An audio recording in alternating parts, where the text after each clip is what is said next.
Hey, my friends, it's Matt. This is the 10-Minute Bible Hour podcast, and we are doing a speed run. I say speed in quotes. We're doing a speed run through the multiple ancient eras of our favorite Bible town, Colossae.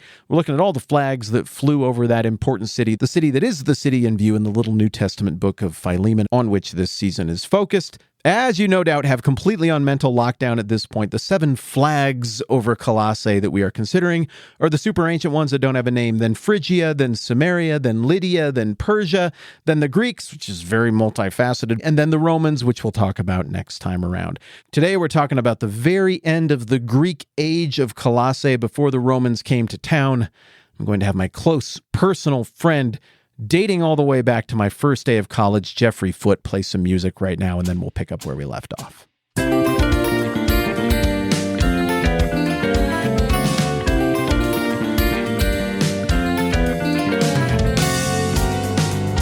Philemon, yeah. Philemon, yeah. Philemon, yeah. Philemon, yeah. Well, I'd better land the plane on this 6th flag over Colossae, a very important flag. There's one more group of people we haven't talked about. The quick version is this. There's a little kingdom in northwest Turkey, Asia Minor, called Pergamemnon. Do not confuse this with the town of Perga that some of Paul's journeys take him through or near. Perga in the Bible is south-central Turkey, is more or less north of Cyprus. That is not the town that we have in view when we're talking about Pergamemnon. The Pergamemnon kingdom and briefly lived mini-empire is in northwest Turkey. The people who rule the kingdom of Pergamemnon are called the Attalid dynasty. So when you see the little port town of Attalia, Attalia, that Paul, I believe, passed through very briefly, that is named for this family that was a part of this kingdom. Now, this dynasty, the Attalids, they were kind of rogues. They sort of emerged out of the tension between Alexander's generals and their descendants, and they carved out a little existence for themselves north of Colossae and Sardis, and eventually they got along pretty well with the Romans, and the Romans felt like they could use the Attalids, or the kingdom of Pergamemnon, as sort of a proxy to destabilize and eventually conquer Asia Minor, ancient Phrygia, ancient Lydia, all of this stuff. Eventually, the Roman designs on this part of the world boiled to a surface for the first time in the Roman Seleucid Wars of 192 to 188 BC. The Attalids support the Romans in all of this, which is kind of funny because the Attalids are more Greek. You'd think they would like the Seleucids, but they didn't. They like the Italians. They like the Romans. They team Italy. And so the Romans are like, hey, thank you. And now we are going to bequeath northwestern Turkey to you. And the Attalids are like, yay, hooray, we're real boys, and we have our own kingdom. This is great. And they rule for a while up there, but really, Rome is eliminating their actual rivals with stuff like this. And with the Seleucids weakened by the Roman Seleucid War, and then, of course, right after the Roman Seleucid War, you have the Maccabean revolt, which further weakens the Seleucids. And if you recall, one little detail we talked about when we were talking about the Maccabees, then there's trouble in the east that the Seleucids have to go deal with in old Persia. They're just spread too thin. They're right in the middle of the map, in the middle of the board.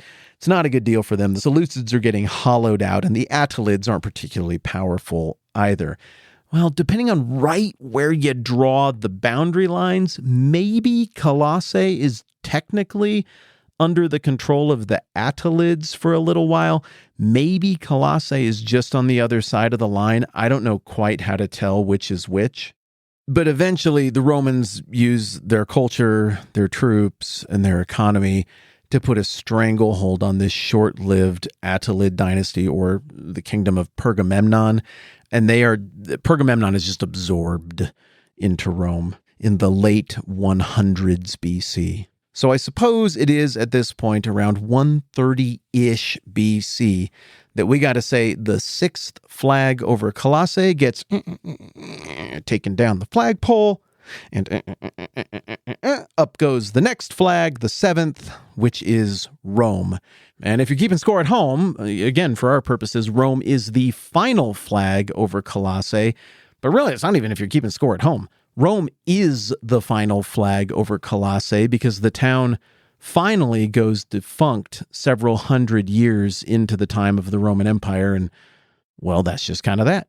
But for the purposes of this podcast and this season, all we have left is to talk about the legacy of Rome, the rules of Rome, what Rome had in place at the time that the book of Philemon was written. And then, boom, we got this thing on lockdown.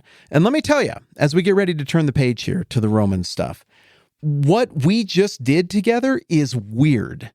Most of the time, students of the Bible or people who are going to church, they don't have the time or the patience to do what you just did, to lock this stuff in. But you are close to having the 7 flags over Colossae on complete lockdown, which is awesome and an achievement. And as you walk down the street, if you were to just pull anybody aside, do you know how many people know what you know?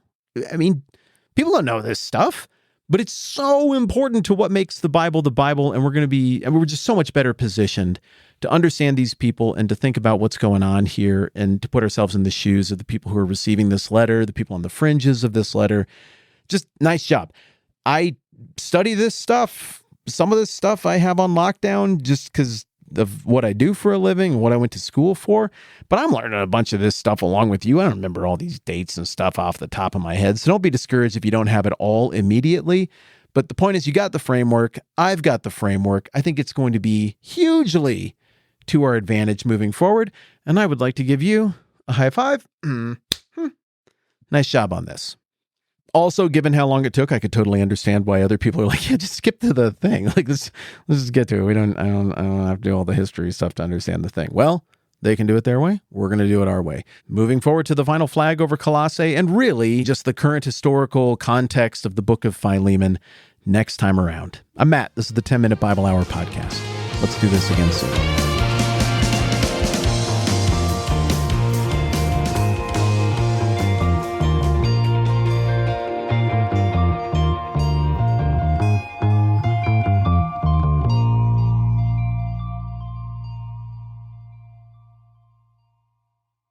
Hey, Matt's daughter here. I just wanted to say that leaving a rating and review on this podcast really helps, and we are grateful for you considering doing that.